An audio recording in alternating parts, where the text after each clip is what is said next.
Hello, so in this video I'm going to be going through the bits and pieces I've got for the clutch and cam belt change, as well as sorting out the rear wheels and tyres on the JZX110.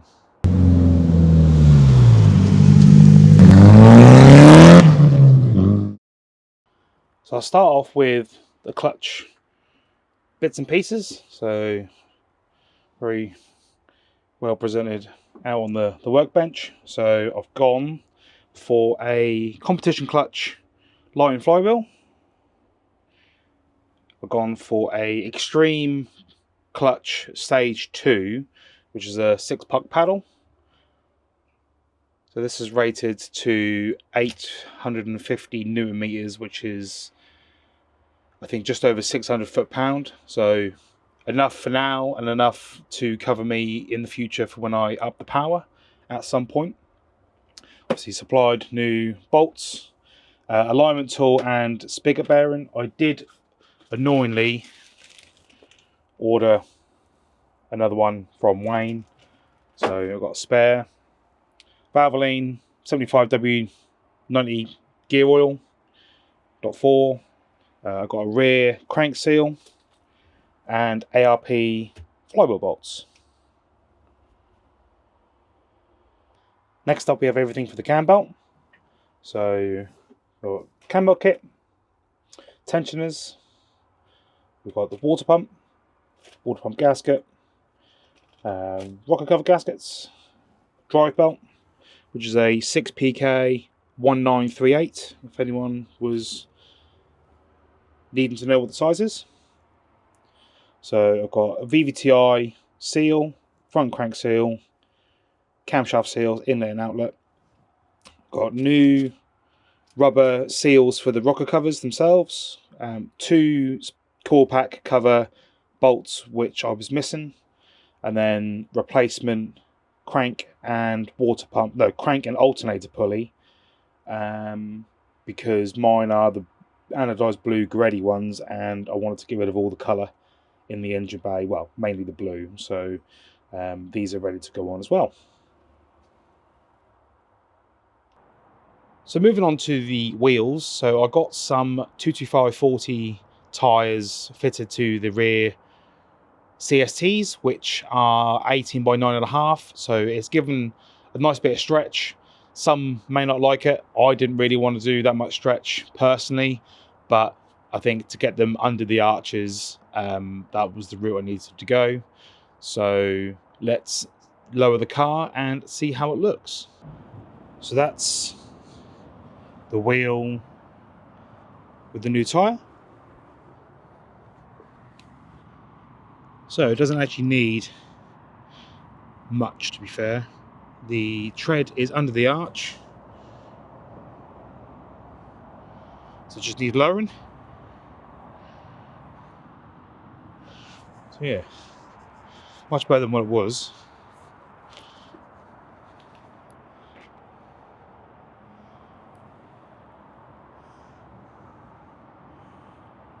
So let's get it jacked up and wound down.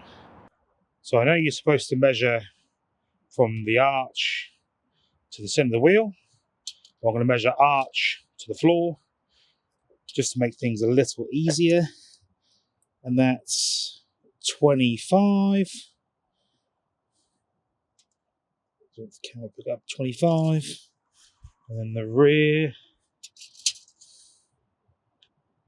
26. So it needs to come down an inch to kind of match the fronts. I mean,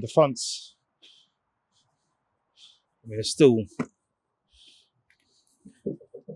so much arch gap, but as I said in the previous video, that bumper is not ideal, but I'll have to see how we go. So yeah, let's get load an inch.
There we go, inch lower.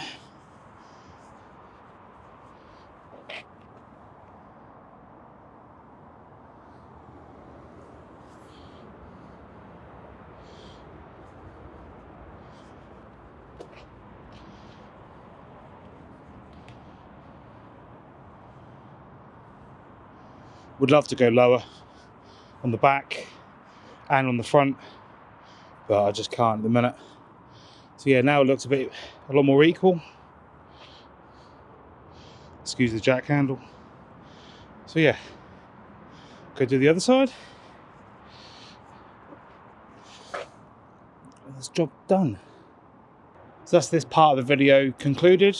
So next is to wait for the appointment for APT, wait for the car to be done, and yeah, she'll be back on the road, taxed and ready to go. So I'm hoping to keep the twin plate clutch and flywheel just to have a look at it and see if it's just the plates that need replacing or if the flywheel has hot spots. If it's just the plates, then I can then look into what brand it is and order some replacements down the line in the future if I decide to go ahead refitting it. Well, if this new clutch decides to die in however many miles or years or whatever. So yeah, at least it's good to have a backup then. So yeah, I'll see you soon. So a little update on the JZX110. It went into APT tuning for the clutch and cambelt to be done.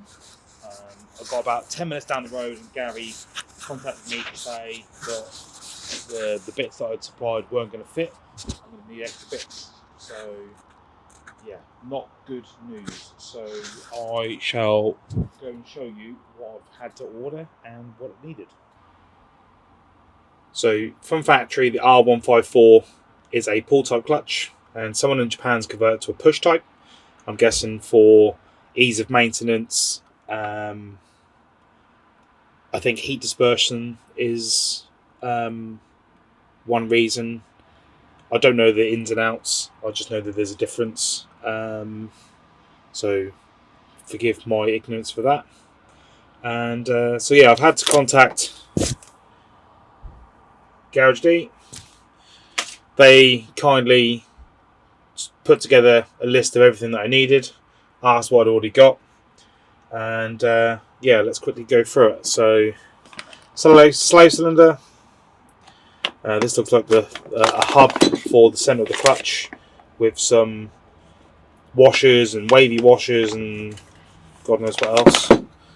We've got in a left side inspection cover, clutch hose, because we don't know whether my current one was suitable, and I'm guessing this is a selector fork with like a hook type bracket. I'm guessing it goes in the middle here, and another bracket here.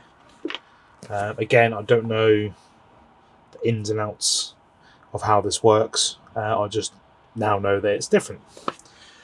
So yeah, that's a bit of a kick in the teeth. That I couldn't get it sorted when I wanted to, but hey ho, that's life, I guess.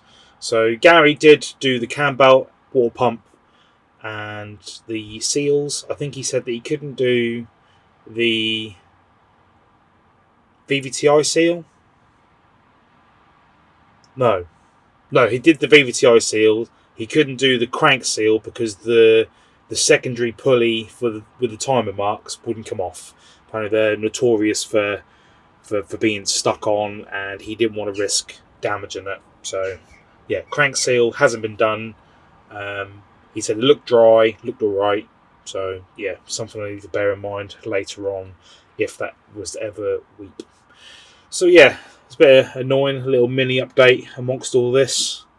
It's now booked in for the 3 weeks time, so a bit of a delay with this video going out, but yeah, it'll all get done in due time, and we'll be back on the road very soon.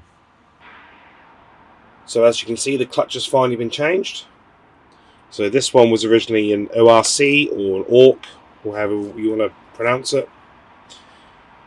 That's the conversion bits. Excuse me. So I've already undone these finger tight. So let's remove these bolts.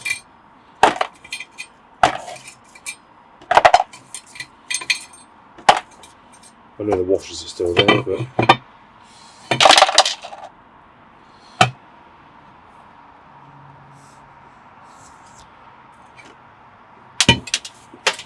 oh shit. Can I do this one?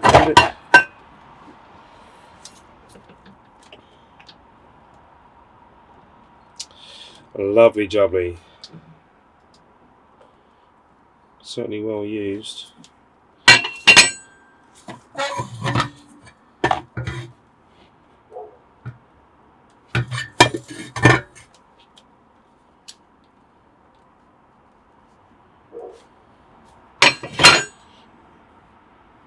Quite a few hot spots on the flywheel.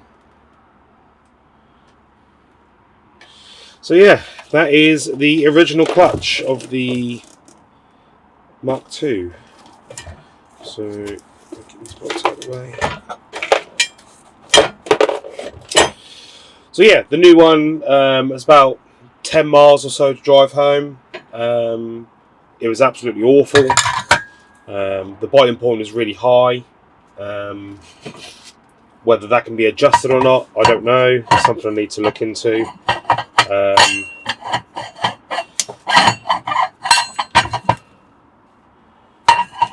That way. No, that way. Like that. So yeah, that was absolutely awful.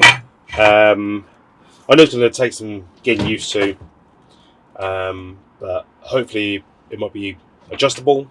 I'm hoping it can be adjusted because it's just way too high for me.